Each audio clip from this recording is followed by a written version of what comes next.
Nous abordons deux nouveaux chapitres du livre de l'Apocalypse, les chapitres 4 et 5, et je vous invite à en faire la lecture avant d'écouter le commentaire. Nous assistons donc ici à une vision donnée à l'apôtre Jean. Cette vision est particulière. Après cela, je regardais et voici une porte ouverte dans le ciel. Verset 1, chapitre 4. Le ciel, le lieu même de la présence et de la gloire irradiante de Dieu. Mais aussi le centre de décision de l'histoire humaine. Car c'est à partir de là que sera montré à Jean ce qui doit arriver dans la suite. C'est la deuxième partie du verset 1 qui le dit au chapitre 4. L'île de Patmos et de l'exil devient pour Jean la porte même du ciel. Et c'est le Seigneur lui-même qui lui donne cette vision. Jean entend une voix forte comme une trompette qui l'invite à monter, il le dit au verset 1, et Jean reconnaît celle qui lui avait confié le message aux 7 églises. Au chapitre 1, le Seigneur Jésus apparaît à Jean comme marchant au milieu des chandeliers. Il s'adresse maintenant à lui du ciel, sa demeure, ce qui n'empêche pas d'être aussi parmi les siens. Et le Seigneur révèle ici à Jean ce qu'on ne peut pas voir depuis la terre. Sur terre, ce sont des églises dans la tourmente et la persécution. Mais il existe une autre dimension de la réalité. Cette dimension nous est cachée, mais elle existe et elle détermine tout. C'est ce que nous disent ces deux chapitres. Ce qui arrive sur la terre dépend d'un Dieu qui règne sur toutes choses. Et quand on lira toute la suite de l'Apocalypse, il ne faudra surtout jamais oublier cette vision initiale qui est donnée. Pareillement, dans ce que nous vivons, nous ne devons jamais oublier cette réalité que le Seigneur règne et qu'il est le maître de l'histoire. L'Apocalypse ne nous explique pas le comment et le pourquoi de chaque action de Dieu. Et nous devons accepter nous aussi de ne pas avoir la clé de chaque événement. Mais Dieu est le Seigneur de l'histoire. L'histoire est ce qui doit arriver, dit le verset 1. Il nous faut veiller à ne jamais faire de l'ombre à cette seigneurie de Dieu sur toute chose.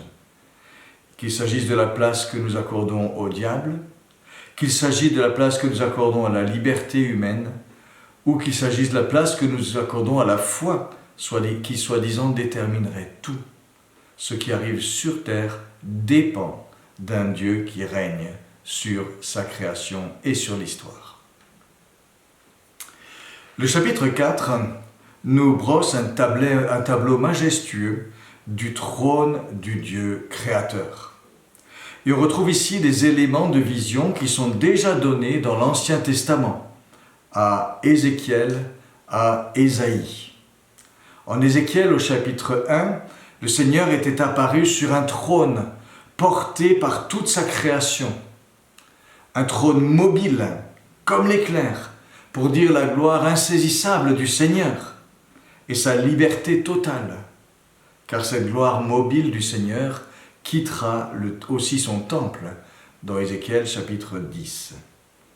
Ici, au contraire, tout est stable.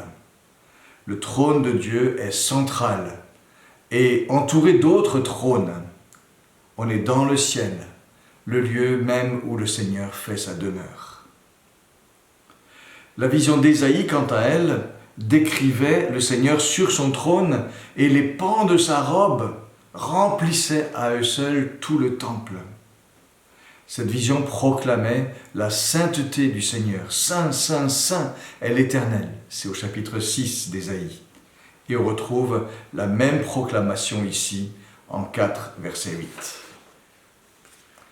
Comment décrire ce que voit Jean et quel en est le sens?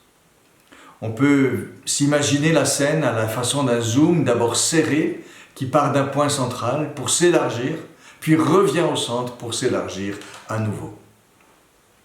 Le premier cadrage se fixe sur l'essentiel et ce qui donne sens à tout le reste. Il y avait, dit le verset 2, un trône dans le ciel et sur ce trône, quelqu'un était assis. Il est question de royauté, de souveraineté, c'est ce que dit le trône, et il est question d'une souveraineté effective.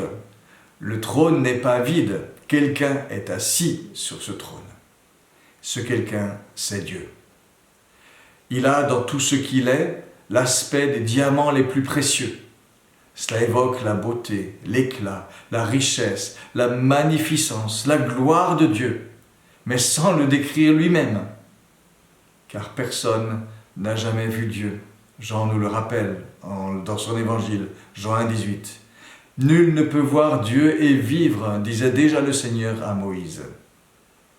Nous ne pouvons parler de Dieu qu'avec des images de sa création, mais il faut utiliser ce qu'il y a de plus précieux pour dire le Seigneur. Et comme dans la vision qu'avait eue Ézéchiel, le Seigneur est entouré d'un arc-en-ciel qui rappelle son alliance. Rappelez-vous la sortie de l'arche de Noé après le déluge, dans Genèse 9. Même dans toute sa gloire, le Seigneur n'oublie pas son alliance. Plus encore, son alliance fait partie de sa gloire. Le deuxième cadrage est un peu plus large. On quitte le trône pour regarder plus largement et on découvre autour du trône central 24 trônes avec 24 personnages, des anciens, des vieillards, vêtus de vêtements blancs et de couronnes, avec des couronnes d'or sur leur tête. Le message est clair et fort. Des représentants du peuple de Dieu sont associés à la royauté unique du Seigneur. Certains ont pensé qu'il pouvait s'agir d'anges éventuellement, ces vieillards. Mais ces anciens sont distingués des anges au chapitre 7 et au verset 11. Et jamais le terme d'ancien n'est appliqué à des anges. Ces anciens portent sur leur trône, portent sur leur tête une couronne et ils ont un vêtement blanc. La récompense qui était promise aux croyants qui persévéreraient jusqu'au bout. C'est dit dans les lettres de l'Apocalypse. Il y a des racines à cette idée des anciens qui participent à la gloire de Dieu dans l'Ancien Testament. Sur le mont Sinaï, lorsque Dieu avait fait alliance avec son peuple et donné sa loi, les anciens du peuple avaient vu la gloire de Dieu. Exode 24, verset 10. Et Ésaïe annonce pour les temps derniers que la gloire de Dieu sera vue en face des anciens, en face de ses anciens. Ésaïe 24, verset 23. Mais ici, tout cela est déjà décrit vraiment. Les représentants du peuple de Dieu sont là, participent au trône, à la royauté de Dieu. Que signifie le chiffre 24, 24 anciens? L'interprétation la plus courante en fait des représentants du peuple de Dieu dans son ensemble, avec les 12 patriarches d'Israël et les 12 apôtres. Une variante est de dire que ce peuple qui est représenté ici est représenté comme une sorte de super Israël, encore plus large que le premier Israël. Il faut doubler le nombre de ces représentants pour dire l'association des Juifs et des non-Juifs dans le peuple de Dieu total. Ce qu'on peut dire en tout cas clairement, c'est que ces 24 anciens représentent le peuple de Dieu que le Seigneur, dans son dessein, associe à sa gloire et fait participer à sa royauté. Le zoom revient maintenant sur le trône central, avec une vision sur le mode son et lumière, éclair, voix, tonnerre, chapitre 4, verset 5. Cela dit la force de la gloire de Dieu, son côté impressionnant. Cette lampe de feu se distingue également, verset 5, elles sont identifiées à l'Esprit de Dieu, dans sa diversité, dans ses missions. C'est ce qu'évoque l'expression « les 7 esprits de Dieu ». Son œuvre trouve donc sa source dans le trône même de Dieu. Et devant le trône, majestueusement, c'est comme une mer de cristal, une image de pureté, de beauté, un luxe à l'époque où souvent le verre n'était pas bien dépoli. Elle dit aussi que tout est parfaitement maîtrisé par le Seigneur. La mer, d'habitude impétueuse, est ici de cristal. Et au chapitre 15, on verra le peuple de Dieu, libéré de l'épreuve, chanter le cantique de Moïse sur la mer de cristal. Une délivrance infiniment plus grande que celle de l'Exode. Encore plus près du trône, voici maintenant 4 êtres vivants. Ils sont, disent le verset 6, au centre du trône et tout autour. On peut penser qu'ils entourent de très près le trône, utilisant leurs ailes pour décider un cercle. Lion, jeune taureau, homme, aigle. Ils représentent ce qu'il y a de plus excellent dans la création de Dieu. Ces êtres vivants combinent la vision d'Ézéchiel et celle d'Ésaïe. Ézéchiel voyait 4 êtres vivants qui portaient le trône de Dieu, le char du trône de Dieu. Et chacun avait 4 faces, les 4 mêmes animaux ou êtres vivants que ceux de notre texte. Mais cette fois-ci, ils entourent le trône. Ésaïe, quant à lui, avait vu des séraphins, des genres de serpents ailés qui se tiennent debout avec 6 ailes, 4 dont ils se recouvrent et 2 qu'ils étendent. Le serpent debout servait d'emblème à la royauté. Et ici, les 4 êtres vivants de notre texte ont eux aussi 6 ailes, verset 8. La vision de Jean synthétise donc ces 2 visions précédentes. Et cela favorise l'idée que ces animaux sont plutôt des représentations symboliques et non des êtres réels, puisqu'on peut combiner les figures. Mais ils disent que la création tout entière de Dieu se tient au service du Seigneur et qu'elle participe à sa gloire. Dieu est le maître de toute sa création. Ces 4 êtres vivants sont remplis Dieu tout autour, comme les roues du char dans la vision d'Ézéchiel. Ce ne sont pas des forces aveugles, elles peuvent agir avec clairvoyance, moyennant la sagesse de leur Créateur, qui par son esprit les connaît parfaitement. Ces 4 êtres vivants, qui représentent toute la création de Dieu, louent leur Seigneur, jour et nuit. Ils proclament sa sainteté 3 fois, Saint, Saint, Saint est l'Éternel. Ce qui fait que Dieu mérite d'être adoré, respecté et loué. Car c'est cela la sainteté de Dieu. Toutes les qualités qui font que Dieu mérite notre adoration. Ils le proclament comme le Seigneur Dieu, comme le Tout-Puissant, ce que manifeste tellement la création de Dieu. Ils disent son nom, qui n'est pas simplement « je suis », mais celui qui est, qui était et qui vient. Dieu, source de toutes choses, Dieu est maître de l'histoire. On retrouve ici les mêmes expressions qu'au chapitre 1. Et la vision continue pour montrer chaque louange des 4 êtres vivants reprise en chœur par les 24 anciens qui représentent le peuple de Dieu.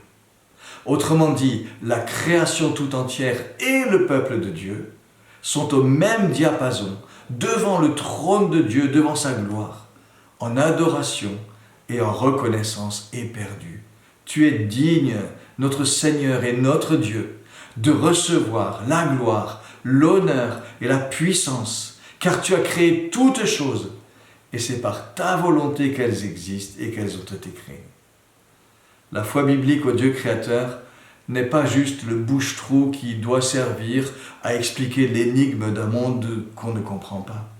C'est la lumière magnifique qui jaillit lorsque l'univers est reconnu comme l'expression de la volonté d'un Dieu puissant et saint, qui seul possède l'être en lui-même et qui le donne à ses créatures et qui le renouvelle par pure générosité.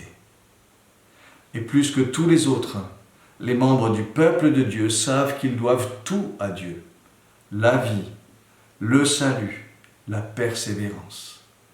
Et c'est pourquoi les 24 anciens ne restent pas assis sur leur trône, mais se prosternent eux aussi avec toute la création, jettent leur couronne devant le trône, en même temps qu'ils chantent les louanges de Dieu. La connaissance véritable de Dieu est inséparable de l'adoration de Dieu.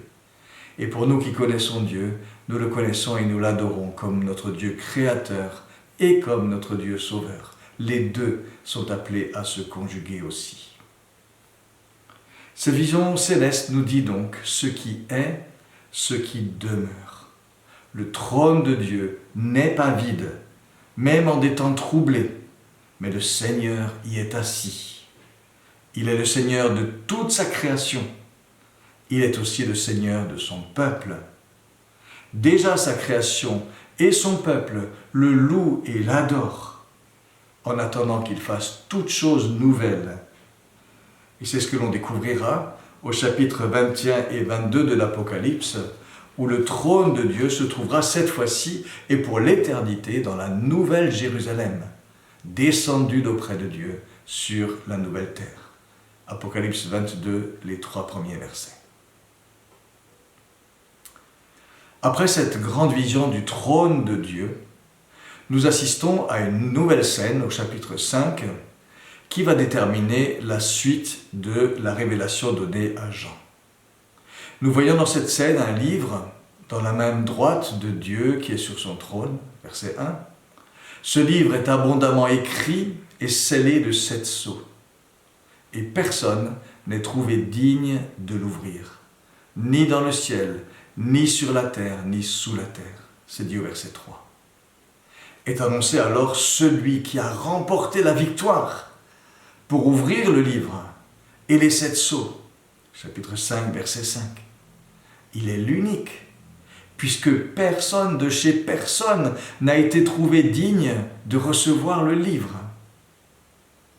Il est annoncé d'abord par des titres royaux et messianiques. Il est le lion de Juda, le rejeton de David, verset 5. Le lion de Juda renvoie à une prophétie messianique faite par Jacob dans Genèse 49, qui fait de l'un des descendants de Juda celui qui recevra la domination. Il est appelé le Shiloh, Genèse 49, versets 9 à 10.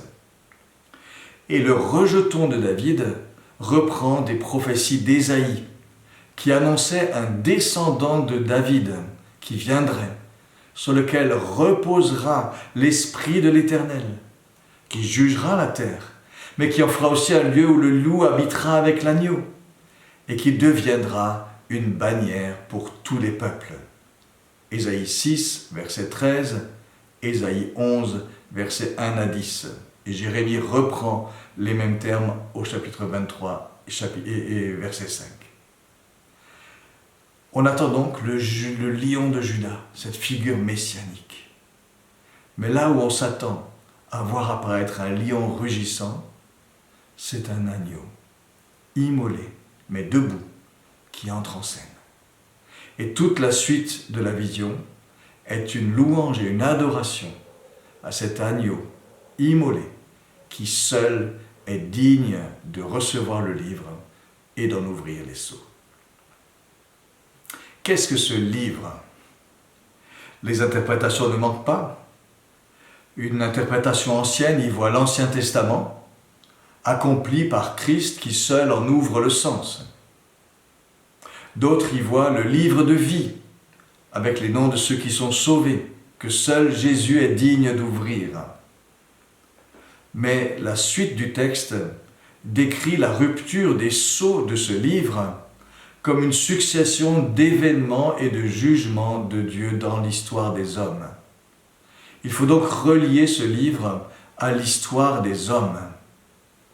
Et l'interprétation la plus largement acceptée est que ce livre représente le plan de Dieu pour l'histoire.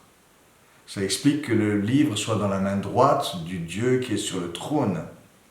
Il s'agit désormais de mettre en œuvre la suite de l'histoire du salut, la suite de l'histoire. Et le seul à en être digne, c'est Jésus. La raison, c'est que les tenants et l'aboutissement et les aboutissants de toute l'histoire dépendent de lui et de ce qu'il a accompli. Jésus est décrit comme l'agneau. Et il faut mettre une majuscule au mot agneau. Ce titre désigne quelqu'un que l'on adore et qui prend en main les rênes de l'histoire. Dans le livre de l'Apocalypse, ce titre prend une ampleur unique et universelle. On le trouve 26 fois dans l'Apocalypse. Et cet agneau est associé au trône de Dieu, à l'adoration que Dieu seul reçoit, à la domination de Dieu, au salut de Dieu, à la présence de Dieu, au jugement de Dieu, à l'union de Dieu et de son peuple. C'est juste impressionnant. Qu'est-ce qui le caractérise lorsqu'il apparaît? Il est debout et comme immolé, nous dit le verset 6. Et l'association des deux mots est importante. Il a été mis à mort, d'une mort sanglante et sacrificielle, mais il est debout. Il a donc triomphé de la mort. Il est debout, mais comme celui qui a été immolé. Et ce qu'il a accompli par sa mort est la base de tout ce qu'il peut accomplir maintenant qu'il est à nouveau debout.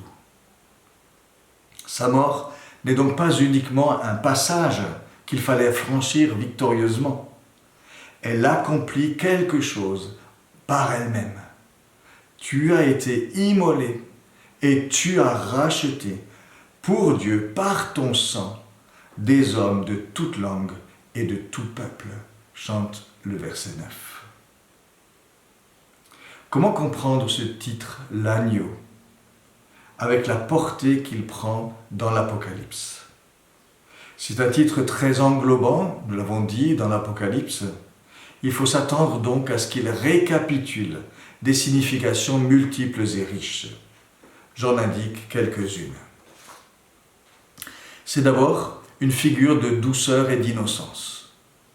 Le contraste entre l'agneau et le lion de Juda saute à la figure dans notre texte. Jésus n'est pas le Messie batailleur et libérateur que l'on attendait.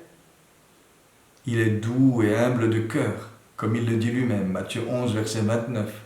Par lui viennent la grâce et tout l'amour de Dieu pour le monde. La grâce et la vérité sont venues en Jésus-Christ. Mais cet agneau de Dieu, si différent d'un lion, accomplira l'œuvre de Dieu dans sa totalité. En Ésaïe 53, pareillement, le serviteur de l'Éternel est humilié, comme un agneau qu'on mène à la boucherie. Ésaïe 53, verset 7. Et pourtant, l'œuvre de Dieu prospère entre ses mains. 53, verset 10. L'agneau immolé évoque deuxièmement et sans contestation possible les sacrifices de l'Ancien Testament. Le verbe immoler qui est employé ici est celui qui est utilisé systématiquement dans la traduction grecque de l'Ancien Testament pour décrire l'égorgement des victimes sacrificielles. Le Lévitique l'emploie tout au long. Et la mention du sang renforce le lien. Le sang du Christ, le sang de l'agneau, désigne dans tout le Nouveau Testament la mort sacrificielle du Christ pour nos péchés. Et l'agneau immolé situe Jésus dans le rôle de la victime sacrificielle. L'Épître aux Hébreux nous décrit certes Jésus comme le grand prêtre qui accomplit ce que préfiguraient les rites sacrificiels de l'Ancien Testament. Mais c'est clairement en s'offrant lui-même qu'il l'accomplit. Et c'est ce que rappelle le titre « L'agneau immolé ». L'agneau est choisi comme figure récapitulative de tous les sacrifices, car il était employé pour de nombreux sacrifices de différents ordres, de différents types, et qu'il exprime le don de soi plutôt que la puissance, contrairement au taureau par exemple, ou au bouc qui ont d'autres connotations. Troisièmement, l'agneau immolé renvoie aussi à la Pâque, le grand acte par lequel Dieu avait libéré son peuple de l'esclavage d'Égypte. Tu as racheté des hommes. Et ce mot racheter rappelle cette libération. Pour nous, le rachat, la rédemption, signifie vraiment que nous sommes délivrés de nos péchés et de leur mortel esclavage. Et c'est rappelé, il nous a délivrés de nos péchés. Apocalypse 1, verset 5. Et l'apôtre Paul déjà disait, Christ, notre Pâque, a été immolé. On notera le langage. Ce n'est pas Christ, notre libérateur, nous a délivrés, mais Christ, notre Pâque, a été immolé. On est libéré par le sacrifice de Jésus en notre faveur. Et vouloir contourner cette dimension, c'est avoir une autre perspective que celle de l'Écriture. Mais cet agneau, quatrièmement, dans l'Apocalypse, est aussi une figure de victoire. Il est l'agneau vainqueur. Et c'est pourquoi il a ici 7 cornes, au verset 6, qui sont des symboles d'autorité, de pouvoir. Il y aura d'autres cornes dans l'Apocalypse, qui représentent autant de pouvoirs usurpés ou mauvais. Mais l'agneau seul est digne de régner légitimement. Et c'est pourquoi il a ici 7 cornes, même si un agneau normalement n'a pas de cornes. Nous développons parfois une vision très doloriste de Jésus, agneau de Dieu. Il ne faut jamais oublier qu'il est aussi une figure victorieuse dans l'Apocalypse. Et c'est ici qu'il nous faut intégrer toute la perspective époustouflante de la fin du chapitre, où cet agneau immolé reçoit une adoration universelle et sans la moindre réserve. Les anges autour du trône, les êtres vivants, les anciens, nous disent le verset 11, toutes les créatures dans le ciel, sur la terre, sous la terre, sur la mer et tout ce qui s'y trouve, précise le verset 13, tous ces êtres lui apportent la louange, l'honneur, la gloire, et ceci au siècle des siècles. Pesons juste chaque mot. Ces mots ne reviennent qu'à Dieu seul, tout comme l'adoration qui ne revient qu'au Seigneur. Et ici, ils sont attribués à Jésus glorifié. Comment mieux dire qu'il est Dieu? Le verset 12 donne à l'agneau 7 attributs qui n'appartiennent qu'à Dieu. On notera aussi que l'agneau a 7 yeux, qui sont, nous dit l'apôtre Jean, les 7 esprits de Dieu envoyés sur toute la terre, au verset 6. Autrement dit, l'Esprit de Dieu est l'Esprit du Christ. L'Esprit qui procédait du trône procède aussi de l'agneau. La christologie de l'Apocalypse est époustouflante. Mais il ne s'agit pas juste de théologie, comprenons bien. C'est notre adoration, notre reconnaissance et notre confiance que ces textes magnifiques veulent susciter. Et je vous invite à relire ces textes avec toutes ces perspectives et en les saisissant pour vous-même, dans la reconnaissance, dans l'adoration, dans la confiance pour tout ce que nous vivons.